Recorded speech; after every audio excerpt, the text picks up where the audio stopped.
आज plus one art के लिए चैप्टर 4 का अगला पार्ट रहेगा। हमने पिछले चैप्टर में पढ़ा है कि किस प्रकार से पैगंबर हजरत मोहम्मद ने अरब के क्षेत्र में इस्लाम धर्म को स्थापित कर दिया और उनके समर्थक मुसलमान कहलाए। अब पिछले वीडियो में हमने उनके जीवन परिचय के बारे में पढ़ा। अरब किस प्रकार से अरब क्षेत्र में इस्लाम नहीं आने से पहले किस प्रकार से लोग काबा की पूजा करते थे, जो एक घनाकार का पत्थर होता था या क्यूब टाइप होता था, उसमें किस प्रकार से लोग अपने बुतों को स्थापित करते थे और वहाँ आने वाले लोगों को किस प्रकार से रियायत दी जाती थी या इस प्रकार से वहाँ हिंसा नहीं होती थी। कबीलाई समाज में एक बदलाव लेके आने के लिए पैगंबर हजरत मोहम्मद ने कुछ शिक्षाएं बनाई और उन शिक्षाओं को हम आज पढ़ने वाले हैं। इन शिक्षाओं में पहली शिक्षा थी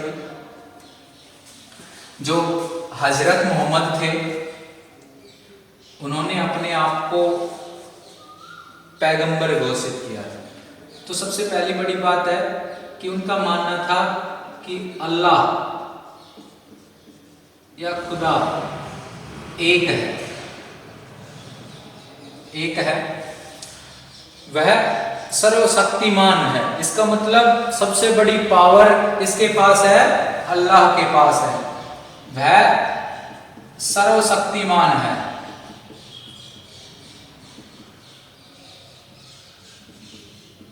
वह सर्वशक्तिमान है।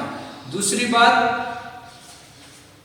कि जो पैगंबर हजरत मोहम्मद को जब्राइल या जबाई जो दूत आता था, उन्होंने जो टीका टिप्पणियां दी हैं, उन्होंने उनको जो ज्ञान दिया है वो पुस्तक में है।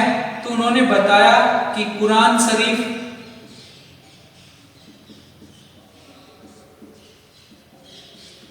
दुनिया की सबसे पवित्र पुस्तक है।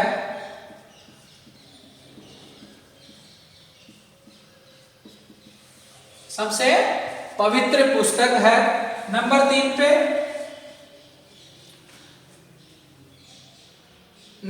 पे उन्होंने बताया कि एक मुसलमान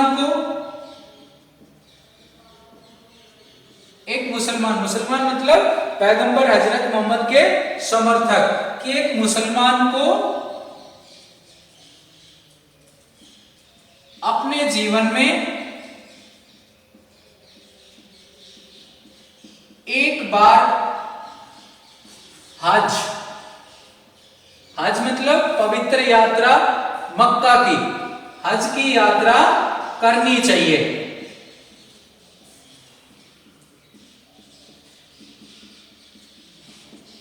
इसका मतलब आप समझे कि हज क्या है?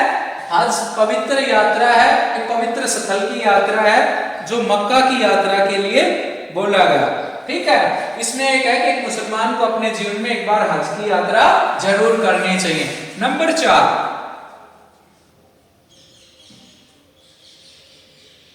प्रत्येक मुसलमान को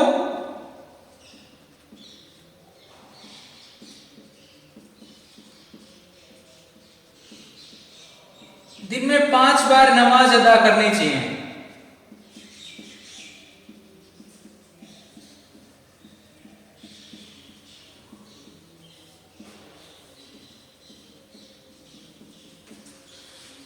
एक मुसलमान को दिन में कितनी बार नमाज अदा करनी चाहिए? 5 बार। 5वें पॉइंट में है कि शुक्रवार की नमाज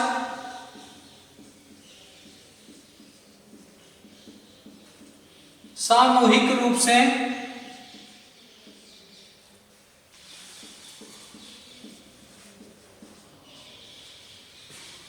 करनी चाहिए। इसमें वो मस्जिद में भी हो सकती है या कहीं भी हो सकती है। नंबर 6,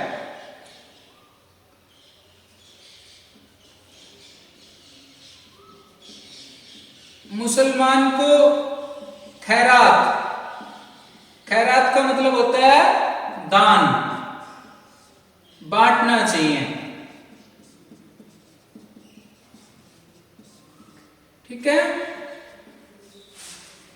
इसके बाद उन्होंने बताया है कि इंसान और शैतान, इसके बारे में उन्होंने बताया पैगंबर मोहम्मद का मानना है कि इस दुनिया में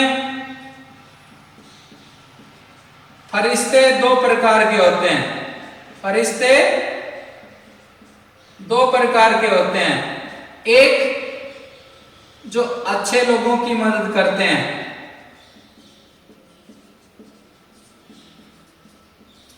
दूसरा जो शैतानों की मदद करते हैं।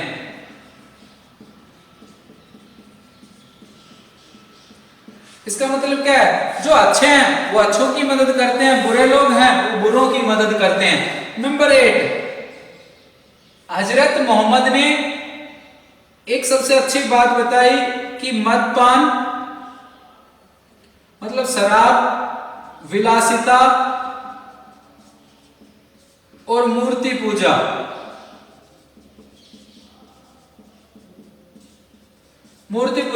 इनकी मूर्ति पूजा की इस्लाम में मनाही है। इस्लाम में मनाही है। नंबर 9, इसकी सबसे महत्वपूर्ण शिक्षा ये है, इनमें एक इंपॉर्टेंट और है कि पैगंबर जितने भी हुए हैं उनकी संख्या 28 है। पैगंबरों की संख्या 28 है। आदम पहला, आदम प्रथम और हजरत मोहम्मद अंतिम पैगंबर है। इसका मतलब क्या है कि इस्लाम में पैगंबरों की संख्या 28 है, आदम प्रथम पर है और हजरत मोहम्मद अंतिम पर है। ठीक है, अब हम आते हैं चैप्टर में, अगले पार्ट में, कि भाई उनकी शिक्षाएं हो गई। इसके बाद जब आपने सबने देखा कि उनकी मृत्यु 632 ईस्वी में हुई। अब उनकी मृत्यु के बाद पूरे अरब क्षेत्र में एक चीज की समस्या हो गई कि भाई उनका कोई उत्तराधिकारी तो था नहीं, अब आगे इस व्यवस्था को कैसे चलाया जाए। तो यहां हम एक पार्ट डालेंगे जो टेक्स्ट बुक में भी मिलेगा आपको, खिलाफत की स्थापना, कि भाई वो कौन से रीजन थे जिसके कारण खिलाफत की स्थापना हुई है। इसमें हम पढ़ेंगे कि भाई 632 ईस्वी के बाद, इसमें आप देखेंगे कि पैगंबर हजरत मोहम्मद ने एक बात कही कि मैं अंतिम पैगंबर हूं। तो इसका मतलब उनकी मृत्यु के बाद कोई व्यक्ति दूसरा पैगंबर नहीं बन सकता था। तो 632 ईस्वी के बाद पूरे अरब क्षेत्र में एक कोताहुल का विषय हो गया, आपस में मुसलमानों में विरोधाभास हो गया कि भाई अब कौन इनका उत्तराधिकारी बने। तो सारी जो सत्ता थी, सर्वोच्च शक्ति थी, वो मुसलमानों की संस्था उमा को सौंप दी गई। उमा को सौंप देने के बाद एक प्रकार से मतदान के माध्यम से खिलाफत की स्थापना हुई और खिलाफत का जो मुखिया बना, उसको क्या कहा जाने लगा? उसको खलीफा कहा जाने लगा, अमीर उल मोमिनीन। जो खलीफा था, मुखिया, इसको खलीफा का पद, तो ये एक नया पद आ गया इस्लामी जगत में, ये नया पद आ गया और ये पद पूरे मुसलमानों के लिए बड़ा ही पवित्र था। तो खिलाफत के दो कार्य रह गए कि उमा से जुड़े कबीलों पर नियंत्रण बने। इन्होंने दो कार्य करने का निर्णय लिया। खिलाफत में जो प्रधान बनते हैं या अध्यक्ष बने, जिनको खलीफा कहा गया, उसके दो कार्य इंपॉर्टेंट माने गए कि उमा से जुड़े कबीलों पर किस प्रकार से नियंत्रण किया जाए। नंबर 2 कि व्यवस्था को चलाने के लिए आर्थिक क्रियाएं किस प्रकार से मजबूत की जाएं, आर्थिक रूप से मजबूत किया जाए। ये दो चीजें इंपॉर्टेंट उभर करके आई कि भाई ये दो कार्य रह गए। अब हम पढ़ेंगे कि भाई 632 ईस्वी के बाद तो इसमें 4 खलीफा हुए, खलीफा 4 हुए। पहला है अबू बकर, उमर, उस्मान और अली।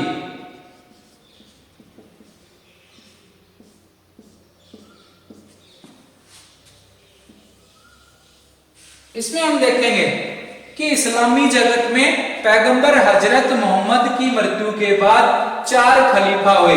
अबू बकर का चुनाव मतदान के जरिए हुआ।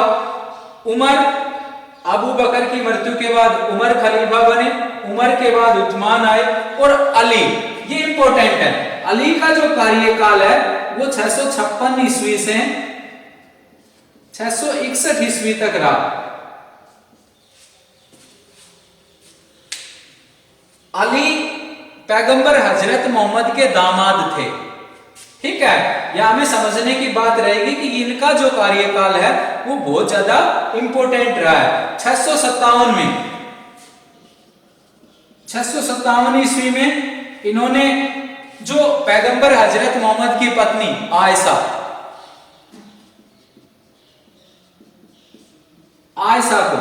कौन थी? पैगंबर हजरत मोहम्मद की पत्नी।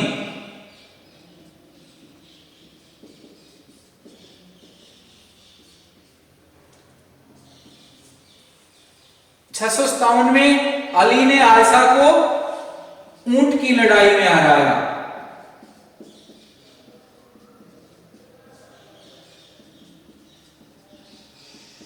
ऊंट की लड़ाई में हराया, ये प्रसिद्ध लड़ाई मानी जाती है इस्लामी इतिहास में। दूसरा, ये जो तीसरे नंबर पे जो खलीफा थे, इनके एक नातेदार या रिश्तेदार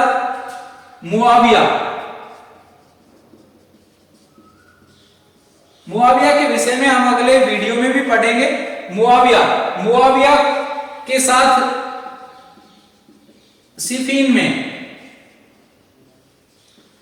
ये मेसोपोटामिया का क्षेत्र था जो हम चैप्टर नंबर 2 में पढ़ चुके हैं, आधुनिक इराक का क्षेत्र। मेसोपोटामिया का क्षेत्र है, इसमें उन्होंने युद्ध लड़ा, लेकिन दुर्भाग्यपूर्ण बात यह रही कि वो मुआविया का पूर्ण रूप से दमन नहीं कर सका और संधि से ये युद्ध समाप्त हो गया। लेकिन यहां एक ध्यान वाली बात यह है कि अली जो था उसने जो अरब क्षेत्र के अमीर वर्ग थे, अमीर क्षेत्र के जो उच्च वर्ग थे, उन पर नियंत्रण स्थापित करने के लिए टैक्स की दर बढ़ा दी, जिससे उन्होंने इनका विरोध किया और मुसलमानों में मतभेद बहुत तेज गति से बढ़ गया, जिसके कारण इस्लामी जगत के मुसलमान 2 विषयों में बंट गए। एक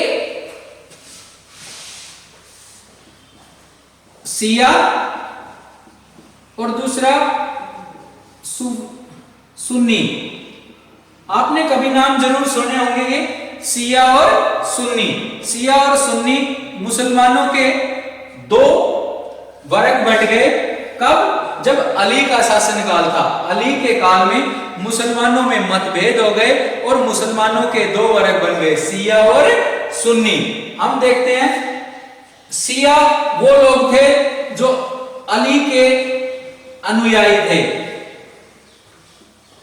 अली की शिक्षाओं में जो विश्वास रखते थे वो शिया वर्ग से जुड़े थे।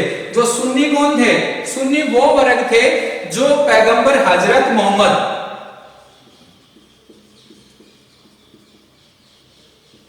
मोहम्मद की शिक्षाओं में यकीन करते थे या मोहम्मद के अनुयायी थे। सुन्नी वो कहलाए जो हजरत मोहम्मद के अनुयायी थे।